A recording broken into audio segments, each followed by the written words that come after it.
Teachers all around the world strive to tackle the problem of unmotivated students, specifically teenagers.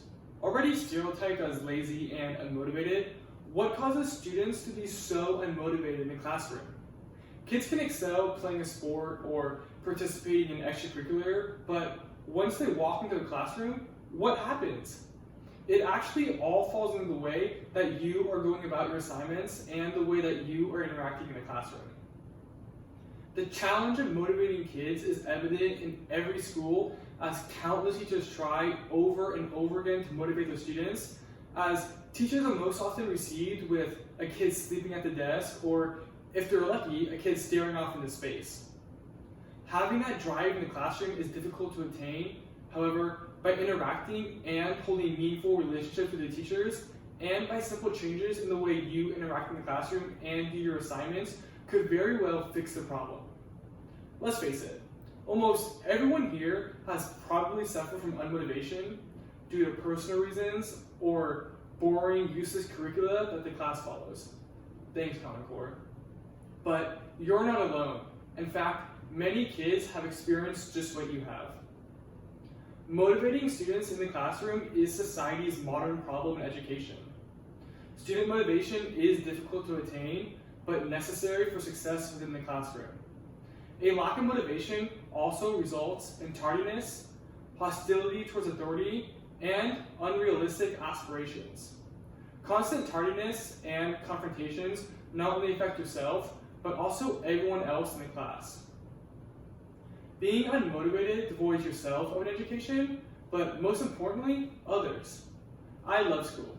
It's my favorite place to be, and I just can't get enough of it. In high school, I took 0 periods, and this semester, I'm taking 29 units. So how am I supposed to learn efficiently when a teacher is constantly yelling at someone to wake up or focus? Now the whole class is sidetracked, and suddenly I'm being deprived of an education. Back in high school, I've taken a total of 30 classes. There have been classes where I was so bored that I was like auto-tuning at the teacher. And unfortunately, I'm not alone. In my Spanish class one year, 13 kids actually fell asleep out of 40. And I bet you the other 27 kids were probably staring off into space. However, I've also had classes where the students were so engaged that they didn't even want to leave the classroom. So, if you find yourself often unmotivated, remember, you are not alone. According to a National Research Council report on student motivation, upwards of 40% of students are chronically disengaged from school. Chronically disengaged. This isn't just like, oh, I can't focus today because I didn't get enough sleep last night. This is a huge problem for current and future generations, as unmotivated students do not learn properly and lack the proper skills needed to excel at their future job. Students should become more engaged in the classroom. When kids are disengaged, it leads to problems for themselves and others in the short term and the long term. Students should also practice micro-productivity, breaking large tasks into smaller pieces, and try to incorporate real-life situations like local community problems into their classroom if allowed. Linda Cardenas, a teacher who initially struggled with motivating and getting her students to listen, says that integrating community issues can be a tangible way to help them make real-world connections. It can expand their view of the world and make previously non-relatable portions of our past. The one class that I had where every student was engaged was actually my political science class, where the teacher was always bringing in real problems from the world, and we would discuss whether these policies were good or not.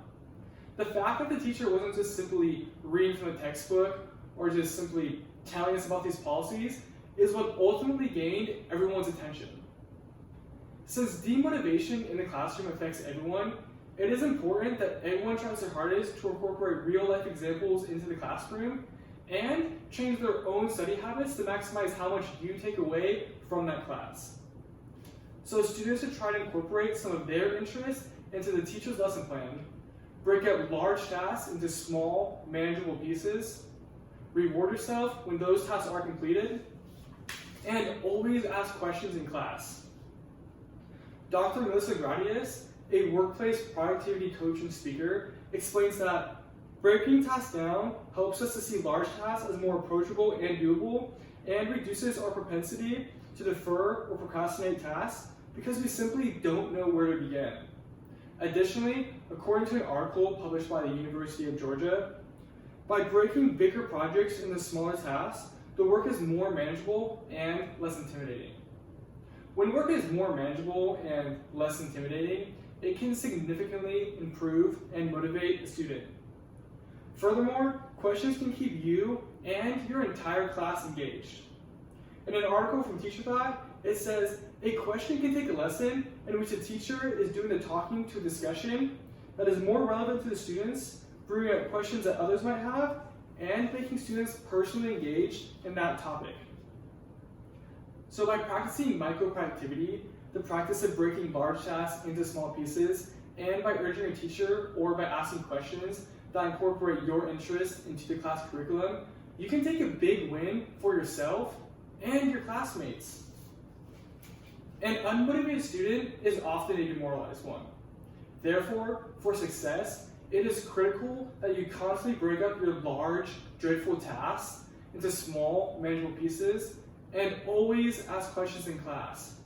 After completing the work, you will feel accomplished, confident, and ready to tackle any hard problem that comes your way. Lawmakers and educators around the world argue how testing and making the schools better will improve their students, yet the most important factor in student success is student motivation. So don't be a kid that stares off into the ether of the classroom when you can be the kid that changes the face of education just by changing a few simple ways that you learn.